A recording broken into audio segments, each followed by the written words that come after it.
Estado Nacional. Ministro Diego Pardo, muy buenas noches, ¿cómo está usted? Bien, Gracias por la invitación. Gracias por estar aquí esta noche de jueves, una noche fría, heladita, con calefacción. ¿Con calefacción eléctrica? En mi casa sí. ¿Sí? Sí. ¿Ha ido, pero ahora ha ido mutando? Sí, en verdad siempre ha sido así, digamos, desde que llegamos a esa casa. Ya. Tiene ese tipo de Porque hace un calefacción. tiempo con las alzas del gas, de la guerra de Rusia, que fue Rusia y Ucrania, había mucha gente que decía, oye, el gas está imposible, lo eléctrico. Ahora lo eléctrico se vuelve súper difícil, súper caro, son alzas importantes. Son alzas, pero que esencial. O sea, lo que es importante tener en cuenta es que gran parte del alza que se va a reflejar ahora, cerca de 2/3 del alza, incluso cuando lleguemos, digamos, al equilibrio a mediados del próximo año, 2/3 de eso simplemente es sincerar las tarifas existentes. O sea, cuando hablamos de que el último escalón es cerca de un 50%, yo creo que la mejor manera de explicarlo es simplemente entender que nuestros contratos con los cuales compramos energía para los consumidores residenciales están en dólares. Cuando se congela digamos, los precios de estos contratos, el dólar estaba a 650 pesos por dólar, hoy día está a 950. Para ir de 650 a 950 es básicamente un 50%. Hay que comprar, claro, hay que usar más pesos para comprar esos dólares. Hay mucha gente que en estos días tan helados está sufriendo mucho y no tiene sencillamente con qué calefaccionarse. Para un ministro de Energía eso es, me imagino, que un desvelo permanente. Sí, por cierto, ahora hemos... parte del diseño consideraba que algo de esto iba a ocurrir. El descongelamiento de las tarifas eléctricas sucede en una situación relativamente favorable en términos de tipo de cambio, que hace que los combustibles líquidos, sobre todo, disminuyan. En el caso de, digamos, actualmente la parafina, por la ley que se aprobó, pero los combustibles líquidos, digamos, el diésel, las bencinas, han ido disminuyendo de precio desde hace un par de meses y debería seguir así por un par de meses más. Los combustibles líquidos siempre están sujetos a bastante volatilidad en los mercados internacionales, pero lo que uno ve, digamos, en la medida de que el cobre se aprecia, el precio se aprecia, o sea, el peso se aprecia, Claro, eso genera... Nos ayuda porque llegan más dólares aquí, nos baja un poco el precio del dólar, y en fin.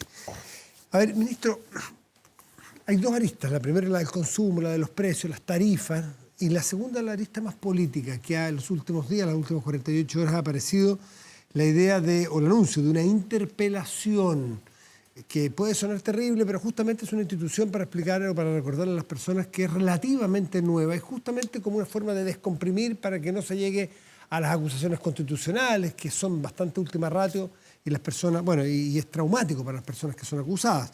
La interpelación es sencillamente ir a responderle a un diputado preguntas, hay 15 temas que se han desarrollado. ¿Cómo se enfrenta usted a la interpelación anunciada por demócratas, amarillos e independientes? Sí, yo pues lo he dicho antes, este es un tema que ya lleva algunas semanas. Nosotros como Poder Ejecutivo somos muy respetuosos de las facultades que tiene el Poder Legislativo y vamos a estar siempre atentos a responder las inquietudes que nos planteen en el formato que la Cámara de Diputados estime que tiene que hacerse eso. Yo comparezco permanentemente a las comisiones. El día martes pasado estuve en la Comisión de Economía respondiendo varias de estas preguntas. Y si el formato es en una interpelación, también, digamos, muy disponible a hacerlo, por supuesto. El formato, la forma dice algo aquí, porque si usted ha estado respondiendo estas mismas preguntas en comisiones, esto es distinto, la interpelación. De hecho, se presta por un título distinto, un formato distinto, una puesta en escena institucional, pero una puesta en escena distinta. ¿Usted ve que empieza a subir la espumita un poco? No me corresponde a mí, ni creo que al Ejecutivo le corresponda como calificar el uso de las facultades constitucionales del Congreso, por eso. No calificar, pero ¿le preocupa a usted? No, para nada. O sea, nosotros vamos a estar disponibles a responder las inquietudes del Congreso en el formato que ellos elijan que tiene que hacerse. ¿Siente que le faltan respuestas por dar todavía o le han hecho todas las preguntas?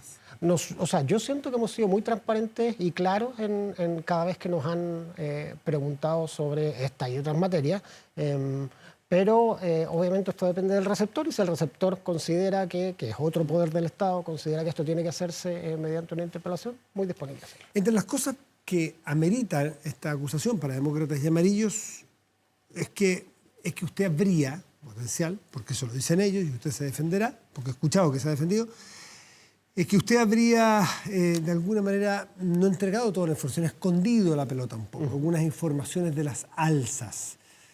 ¿Cómo responde usted a esa acusación? Que es bastante grave, que se le diga a un ministro que escondió información. Sí, a ver, yo creo que lo primero que es importante tener en cuenta es que las tarifas en nuestro país no las fija discrecionalmente un ministro.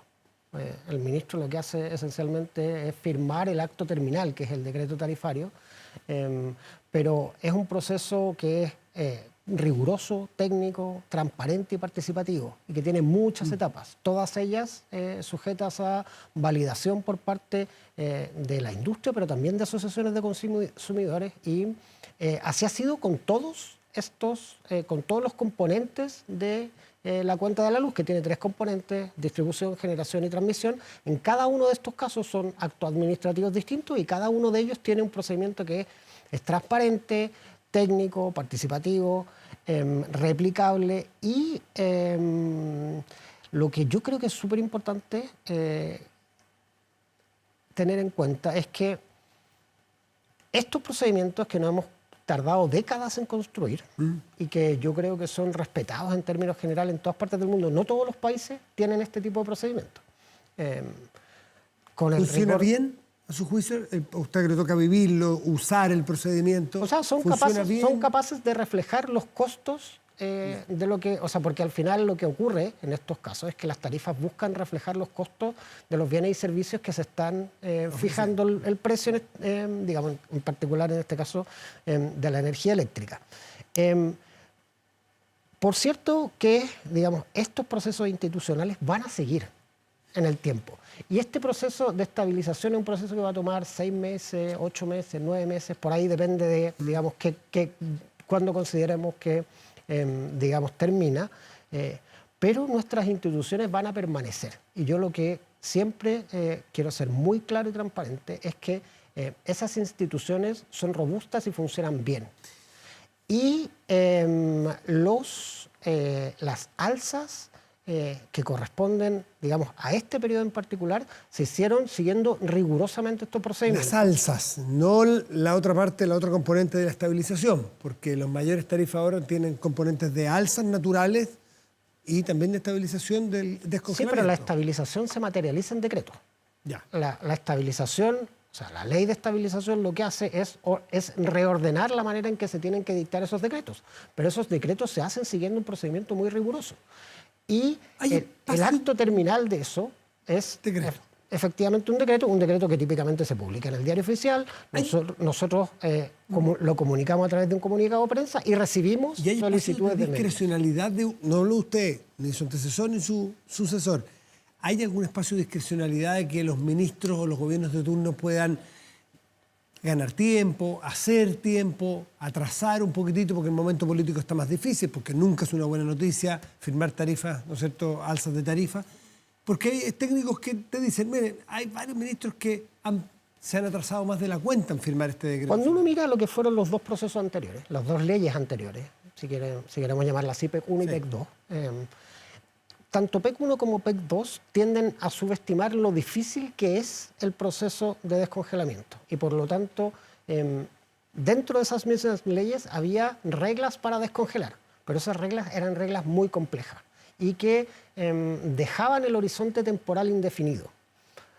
La enseñanza que nosotros incorporamos en el PEC 3 o Ley de Estabilización fue que estos procesos tenían que ser extraordinariamente simples, y lo fueron, mucho más simples, procedimientos simplificados, y con plazos mandatorios en la propia ley. Digamos, el decreto que el último, digamos, que tiene que ver con el componente de energía, su plazo de publicación está fijado. En un artículo transitorio de la ley tiene que ser un máximo 45 días después de publicada la ley. Entonces, la selección de cuándo se tenía que publicar ese decreto, No no había espacio para discrecionalidad. Eso sí es una innovación respecto de las leyes anteriores. Respecto de la supuesta falta de transparencia que habría incurrido usted, es que usted había señalado que el 1 de julio empezaban estas alzas o esta normalización de tarifa, estabilización. Y usted habló entre 14 y 18 pesos, si no me equivoco, ¿sí? Por ciento, disculpe, no pesos. Ya. 14 y 18%, ¿no es así? ¿Qué porcentaje va a subir ahora en julio? Este escalón Julio. es de 18%. 18%. Sí. Apareció, y esa es la disputa que quiero que usted nos explique bien, apareció en el IPC ahora un alza del 7% en energía. Alguien dice, bueno, ¿y ese 7% de dónde salió? ¿Por qué no lo dijo el ministro? ¿Es un 7% que no lo comunicaron bien o es un 7% que va incorporado al 18%? Es decir, que ahora en julio va a subir nada más que 11%. Claro, ese 18% de la región metropolitana, hay que tener claro. Sí. Y efectivamente ese 7% está incorporado. Ese 18% se compone de un 7% de distribución, que fue promulgado el 31 de mayo y publicado en los primeros días de para julio. aclarar, ese 7% que vimos en el IPC, que hablaba del 7%, está contenido en el 18, no es 18 más 7. No, está contenido, es 7 más 8, algo, más 3 de transmisión. Dan los 11. Que son y ahí está el 18, digamos. Perfecto. Entonces partía un poco antes, partió en junio en vez de julio, una parte que es la distribución. Lo que pasa es que la ley de estabilización es una ley sobre el componente de energía, no sobre los componentes de distribución y de transmisión. Sin embargo, cuando se legisló el proceso de desescalamiento o descongelamiento del componente de energía, el primer escalón, este que estamos teniendo ahora, es un primer escalón que por diseño para la mayor parte de los consumidores residenciales es más bajo. Porque lo que busca es acomodar estos efectos por única vez de descongelar también la transmisión y la distribución. Las tarifas de distribución hay que tener en cuenta que nosotros las estamos publicando ahora, pero son tarifas que rigen el cuatrienio 2020-2024. O sea, es, digamos, un proceso tarifario extraordinariamente atrasado. Y por lo tanto, sí, o sea, nosotros lo que hicimos fue tratar de remontar esos atrasos y actualizarlo lo antes posible.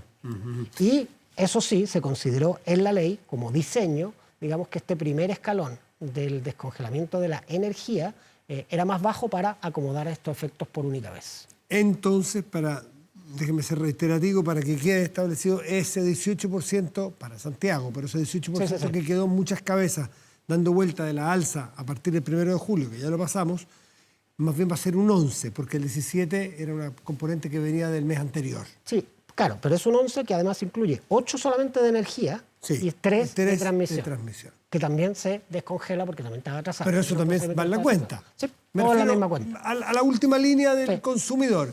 Julio 11%, no 18%, porque una parte ya se adelantó. Efectivamente. Perfecto, quedó sumamente claro.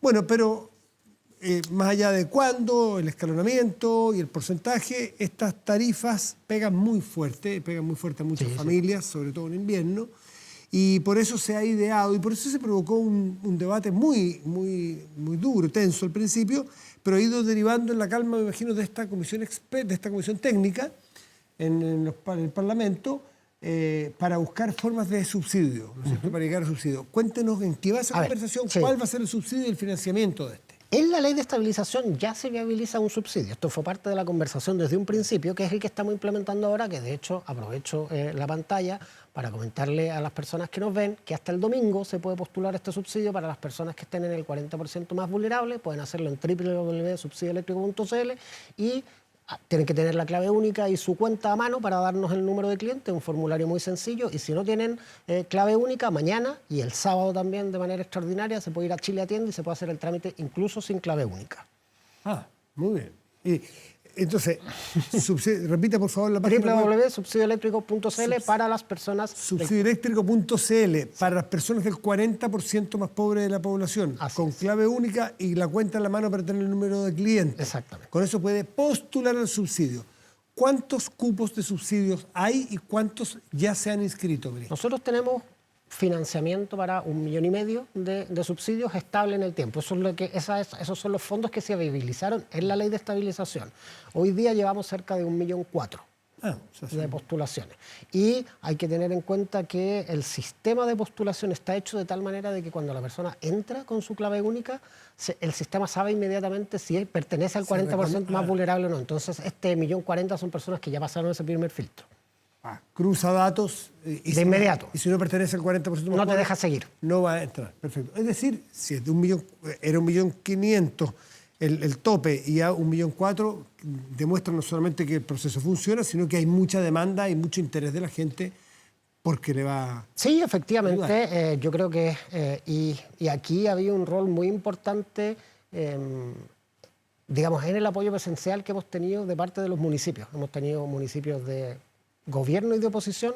Capacitamos cerca de 3.500 funcionarios municipales con nuestros equipos del Ministerio en la última semana, y cerca de 170 municipios voluntariamente, porque tienen una obligación legal de hacerlo, decidieron disponer canales presenciales digamos, de distintas maneras. El día de ayer estuve en una alcaldía de gobierno, en Ñuñoa, en un CEFAM, donde estaban recibiendo postulaciones, pero el día anterior a ese también estuve en la Florida, con un alcalde, digamos, de oposición en el Estadio Bicentenario, que también tenía un dispositivo. Esto ha sido, y yo creo que esto es una política pública que va a seguir incluso después, o sea, si la estabilización alcanza su equilibrio a mediados del próximo año, esta es una política pública que va a seguir mucho más allá. ¿Subsidios para la electricidad en general van a seguir más allá de la estabilización? Hasta el 2027 es lo que queremos incorporar en este proyecto de ley que buscamos presentar a fin de mes. Pero por eso es muy importante que estas alianzas con municipios son alianzas que uno ve que se van a prolongar en el tiempo. Y eso es algo muy bueno, porque muestra esta capacidad de colaboración que también tiene nuestra clase política, porque muchas veces nos quedamos en la parte como más de la polémica y los enfrentamientos entre gobierno y oposición, pero en este proceso ha habido mucha colaboración también, especialmente de aquí está la página, ministro, mientras usted la mencionaba aquí, en producción rápidamente la subieron. Subsidio eléctrico, se explica qué es el subsidio, recuerda cómo postular y postular ahí. Es bastante simple, por lo visto. Solamente 4 campos formularios, comuna y región, la compañía a la que le paga la cuenta, el número de cliente y un email de contacto o un celular donde podamos seguir 1.400.000 personas ya se han inscrito. Jefes de hogar. Jefes o jefas de hogar. Ministro, ¿y quién se inscribe una vez y permanece en el 40%? ¿Queda inscrito y va a ir recibiendo el subsidio? Sí, eso por ejemplo, es uno de los cambios que nos han pedido y que yo creo que vamos a encontrar una manera de acomodarlo para la siguiente convocatoria. En este caso también, de hecho, fue una senadora que no pertenece a gobierno, digamos, la senadora Proboste, quien manifestó que por qué no podíamos movernos a un sistema un poco distinto, porque originalmente esto está pensado con postulaciones semestrales. Y ahora lo que vamos a terminar haciendo a partir de la siguiente convocatoria es movernos a algo que se denomina nómina arrastrada. O sea, con la nómina que ya tenemos la vamos a mantener y condicional a que obviamente aprobemos los recursos para expandir el subsidio. Lo único que vamos a hacer es ir agregando más personas en la medida que mantienen los recursos la están y la tecnología permite ir cruzando y actualizar, reconociendo quién está y no está en el 40%, debería ser permanente. Por eso. Van saliendo y van entrando. Eso es el sistema de nómina arrastrada, al cual seguramente va a empezar a implementar a partir de la siguiente convocatoria. Los subsidios de 1.400.000 jefes o jefas de hogares, ¿qué significan en la práctica en ayudas? ¿Cuánto es por hogar? Es un subsidio que está de alguna manera diseñado para absorber completamente el alza y reflejar un poco el consumo que no está afecto a señales de mercado, digamos, el consumo que no está sujeto a eficiencias, por así decirlo, el consumo básico de las familias.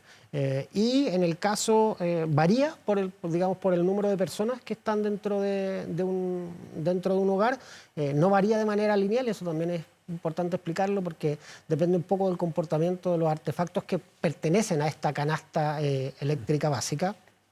El ejemplo que yo siempre doy, una familia de 4 personas normalmente no tiene 4 refrigeradores. el refrigerador se abre y se cierra más, se usa más y por lo tanto tiene un consumo eléctrico mayor, pero no 4 veces mayor que si tuvieras 4 refrigeradores. Entonces, para ponerlo en números concretos, este semestre, porque este semestre se va a pagar en un solo pago, digamos, en un solo pago. Este es el segundo semestre. Sí, en este segundo semestre del 2024 vamos a pagar una sola vez en octubre, estamos haciendo lo posible por adelantar esa fecha, pero hoy en día es octubre, iba a cubrir los 3 meses anteriores y los 3 meses posteriores con un solo pago. Ese pago es del orden de los 23.000 pesos para un hogar con una sola persona y de 43.000 pesos para un hogar de 4 personas. 20 para 6 meses, aproximadamente son 4.000 pesos mensuales. ¿Eso es el cálculo que les dio a ustedes del consumo promedio de los hogares del 40% más pobres? Efectivamente, si uno tiene el consumo tipo en la región metropolitana es del orden de los 20.000 pesos. Ya. ¿Sí? Entonces, si tienes 20.000 pesos y sube un 18-20%, son 24.000 Claro. pesos. ¿Sí? Entonces, que no quiero desmerecerlo, es un esfuerzo significativo para muchas familias chilenas y por lo tanto este es un subsidio muy importante. No postularían si no. Por eso. Nadie postula si encuentra que la plata es marginal. Por eso. El subsidio está diseñado para absorber precisamente esa alza y crece. El semestre siguiente tiende a duplicarse y ahí se mantiene, digamos, en cifras de ese orden. ¿Crece a 8.000 pesos o crece a un porcentaje más alto de la población? A 8.000 pesos para los hogares de una sola persona y, digamos... ¿Y no podría crecer en cobertura más que en dinero? La idea es que crezca, o sea, por diseño actualmente va a crecer en dinero para acompañar el calendario de estabilización. Pero el proyecto de ley que nosotros buscamos, digamos, presentar máximo el 15 de agosto, ojalá dentro de este mes, es un proyecto de ley que está destinado a triplicar la cobertura del subsidio, o sea, la cantidad de subsidios disponibles. Pero el mismo monto. El mismo monto. Un poco distinto, o sea, el mismo monto para la mayor parte de la población, pero hay un pequeño cambio en lo que dice relación con electrodependientes, donde vamos a hacer un refuerzo importante en la manera en que se entregan los subsidios, descuentos en la cuenta a las familias electrodependientes y también vamos a hacer un cambio en aquellos clientes que están en sistemas medianos, que están en la zona austral de nuestro país y que tienen una condición especial. Entonces, si se logra aprobar triplicar el subsidio, se va a llegar a 5 millones de hogares. 4,7 millones, sí. 4 millones, digamos que claro, es la cantidad de hogares que están en el 40% más vulnerable. Y con 8.000 pesos. Sí, el próximo para un hogar. Este año, claro. Y a partir del próximo año se paga mensualmente, no se paga semestralmente como va a ser este semestre. Y son 8.000 pesos mensuales. Mensuales para un hogar de una persona. Para un hogar de una persona. Sí. Perfecto. ¿Y esto cuánto cuesta al fisco? Porque me imagino que esto pasa por Hacienda. El subsidio actualmente cuesta 120 millones de dólares anuales. Está ya entre los 4.000 pesos y se paga en octubre. Para 1,5 millones de hogares. 6 meses para 1,5 millones de hogares.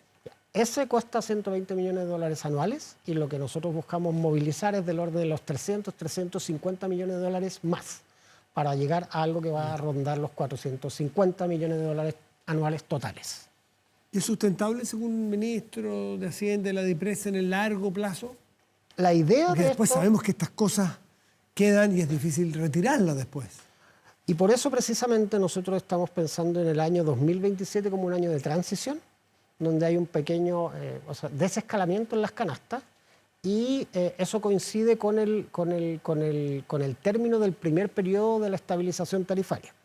La estabilización tarifaria para el pago de la deuda que se ha acumulado con generadoras, esta deuda es del orden de 6.000 millones de dólares, tiene un cargo en pesos por kilowatt hora que es de 22 pesos por kilowatt hora entre, digamos, el 2025 al 2027, esos 2 años. Todo el 2025, todo el 2026, todo el 2027. ¿Adicional? Sí, es un cargo adicional que se llama cargo MPC, esos 3 años, 2025, 2026, 2027, de 22 pesos.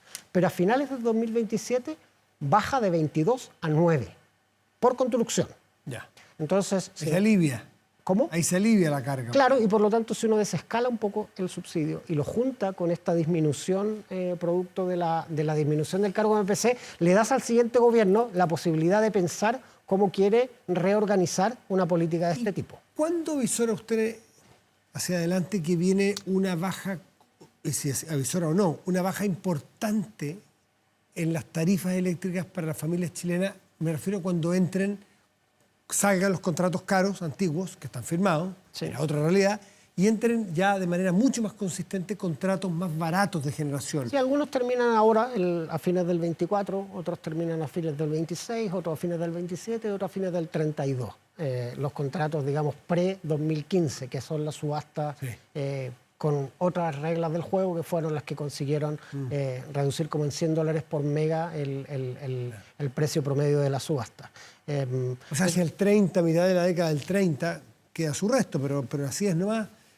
Ahí vamos a ver, se avisora, los técnicos avisoran tarifas dramáticamente o relevantemente más bajas que las que hay hoy porque tengamos otras formas de generar. Sí, por cierto, pero en dólares. O sea, estos son en dólares. Esto también depende un poco de lo que ocurra con el tipo de cambio. Lo que sí o sí va a ocurrir es que el cargo MPC tiene que reducir a menos de la mitad a partir de enero del 28. Y eso está en pesos, digamos. Todo lo que hemos hablado, ministro, es para familias, es Sí. para personas, pero hay muchos que nos ven que son familias que subsisten con pymes. Y el clásico caso que le han puesto usted 1000 veces, yo mismo en otras entrevistas, la familia que tiene un almacén, que tiene 4 refrigeradores y que tiene consumos importantes. ¿Hay algo pensado, algo de estas políticas para ellos? Esto es un tema que ha salido en varias oportunidades. El diseño de este subsidio es un subsidio para clientes residenciales. Si hay una pyme funcionando Bueno. eso no es, o sea, no es un obstáculo para postular. Pero efectivamente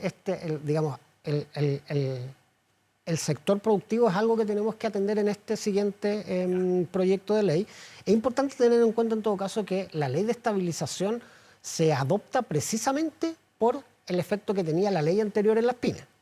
Si no hubiera sido por la ley de estabilización, el aumento para el sector de las pymes, que son clientes eléctricos regulados, hubiera sido duplicarle la cuenta un semestre y volvérsela a duplicar el semestre siguiente. Entonces, una alza de un 50% es significativa y por lo tanto hay que encontrar políticas de acompañamiento, pero hay distintas ideas. ¿Y cuándo se va a ver eso?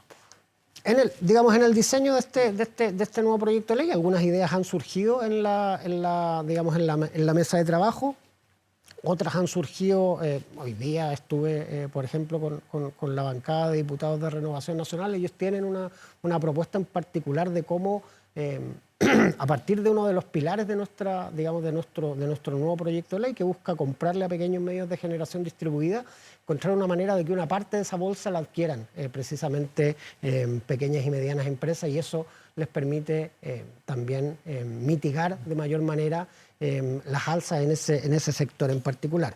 Es algo en lo que estamos todavía trabajando, pero la idea es que vaya incluido en el Ministro anuncio Pardo, antes de terminar, ¿alguna autocrítica en todo este proceso que lo ha tenido tan en el candelero?